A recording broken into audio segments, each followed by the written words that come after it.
My name's Peter Kummerfeld, and I'm an outdoor safety instructor and have been for many, many years. My purpose this morning in talking to you is to try and share with you a few of the lessons that I've learned along the way relative to surviving in the outdoors, relative to being safe in the outdoors, so that you can spend a comfortable night out. Well, maybe comfortable is not the right word, but you can spend a safe night out without your life being put at risk. I want to talk about some of the issues relative to hypothermia and dehydration, and some of the skills involved, the ability to build a fire, some tips, the ability to shelter yourself, and perhaps the ability to signal to other people that you're in trouble and need help. See, if you learn just a few basic things, it can make a huge difference in whether you live or die. Now, the environment that we hunt in and fish in and play in, the environment we recreate in, can very quickly become a dangerous environment, especially if you're not prepared. And preparation is the name of the game. The first thing that you have to keep in mind is that you have to accept the possibility that at some point in the future, maybe tomorrow, maybe next week, next year, or maybe many years from now, you might have to spend that unplanned night out. And how comfortable you are depends largely in the preparation that you do beginning today. And it starts with the clothing that you're wearing. This clothing that you go out into the field to hunt or fish with may be the only shelter that you can count on. The books are full of lean-tos and A-frames and debris huts and all kinds of survival shelters. But you have to ask yourself, when does a survival experience begin? And for most people, it begins as the sun is already setting, the storm is already upon us, it's raining and snowing, the wind's picking up, and very possibly you're hurt. Most people begin their survival experience injured. And so what you're wearing that day or that night may be the only shelter you can count on. Pick it carefully.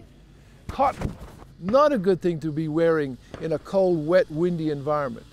It sucks up water like a sponge and holds it right up against your skin and causes you to lose lots of heat. You don't want to use cotton. Use a synthetic. Any of your synthetic fabrics that are used for thermal underwear have the ability to move moisture from your skin away from your skin. The clothing that's up against your body, the thermal underwear, if it's dry, feels comfortable. But if it's wet like cotton, it feels terrible and is not good for you. Cotton kills. Don't wear cotton. So pick your clothing carefully. And then in the way of preparation, you need to start thinking about the kind of equipment that you need to carry with you. I suspect most of you probably don't want to carry a great big day pack like the one I carry. This is my day pack. It's been on hundreds of trips with me. When it's full, it weighs about 23 pounds. But it's probably too much for some of you, especially you smaller people, children for example.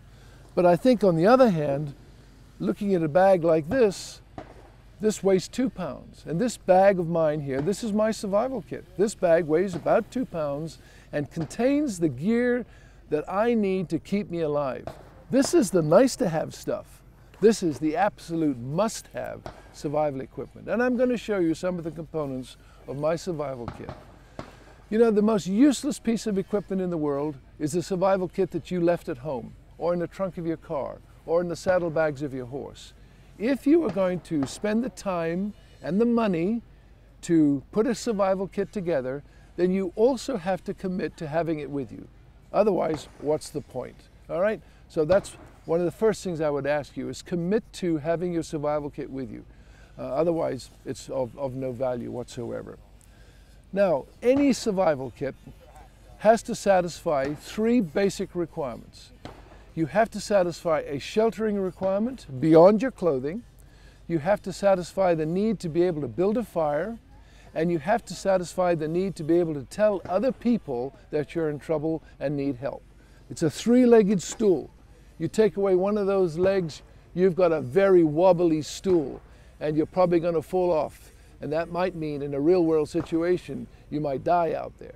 So you've got to have a very sturdy stool. Shelter, fire, signaling, And then you've got a really good start to keeping yourself alive in the outdoors. Make it small, make it compact, make it convenient to carry. Many of the commercially available survival kits that you pick up in the sporting goods stores across the country do not contain the kinds of equipment that you should have with you. The quality of the components is inferior, it falls apart, and some of it has absolutely no value whatsoever. Who needs fish hooks, for goodness sake? You're not going to starve to death in the outdoors.